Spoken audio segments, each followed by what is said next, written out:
dari kelompok 5 yang beranggotakan saya, Atika Lutfianisa, absen 5. Saya, Dini Nurul Amira, absen 8. Saya, Marsha Dina Nurmala Putri, absen 18.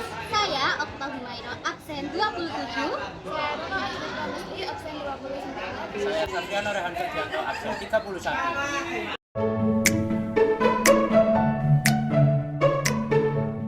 Jadi, tujuan melakukan osmosis pada timun dengan larutan air garam adalah untuk mengetahui perpindahan air melalui membran semi-permeable dari konsentrasi yang lebih rendah ke konsentrasi yang lebih tinggi.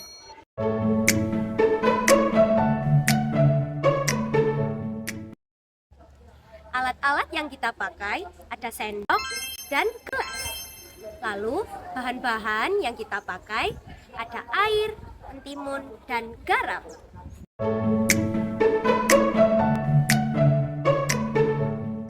Langkah-langkah yang pertama, tuangkan air ke dalam gelas sebanyak 120 ml. Langkah-langkah yang kedua adalah masukkan garam setengah sendok makan ke dalam gelas kedua dan 1,5 sendok makan ke gelas ketiga.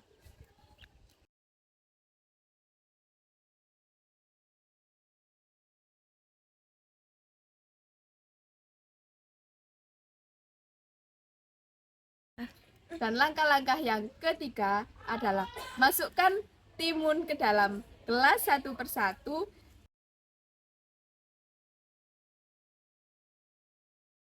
Dan langkah-langkah yang keempat adalah tunggu sehingga 1, 2, atau 3 hari.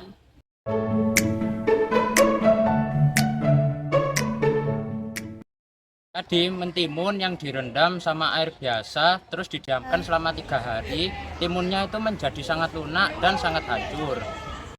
Timun yang direndam sama air setengah sendok makan garam, itu timunnya itu menjadi sangat lunak namun tidak hancur. Timun yang direndam sama air 1,5 sendok makan garam dan didiamkan selama 3 hari, itu timunnya menjadi lunak.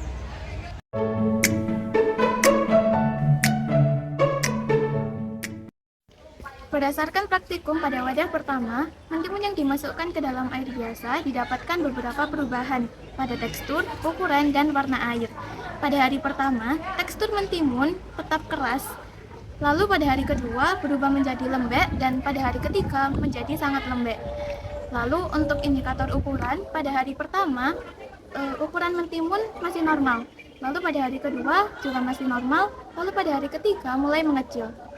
Untuk warna air, pada mentimun yang dimasukkan ke dalam air biasa, pada hari pertama air masih jernih.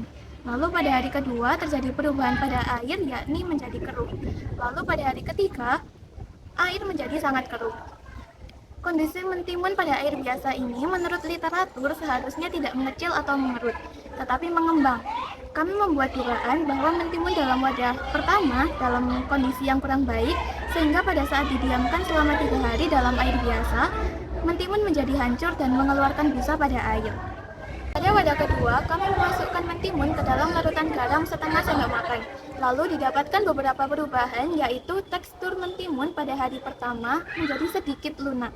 Lalu pada hari kedua teksturnya menjadi lunak, dan pada hari ketiga tekstur mentimun tetap lunak. Untuk ukuran mentimun pada hari pertama ukurannya masih normal. Kemudian pada hari kedua mulai menyusut, lalu pada hari ketiga menjadi menyusut. Untuk warna air pada mentimun yang dimasukkan ke dalam larutan garam setengah sendok makan, pada hari pertama menjadi keruh, kemudian pada hari kedua semakin keruh, dan pada hari ketiga menjadi sangat keruh.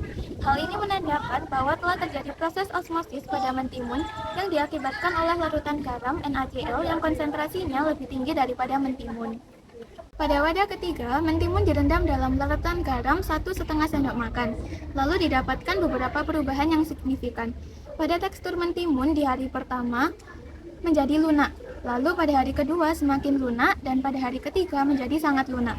Untuk ukuran mentimun sendiri pada hari pertama masih normal, kemudian pada hari kedua mulai menyusut, dan pada hari ketiga semakin menyusut. Warna air pada larutan garam 1,5 sendok makan pada hari pertama adalah keruh, kemudian pada hari kedua menjadi semakin keruh, dan pada hari ketiga menjadi sangat keruh. Pada wadah ketiga ini menunjukkan terjadinya peristiwa osmosis karena konsentrasi larutan garam lebih tinggi dibandingkan dengan mentimun. Lalu terdapat beberapa robekan juga pada mentimun, tetapi tidak sampai hancur seperti mentimun yang direndam dalam air biasa.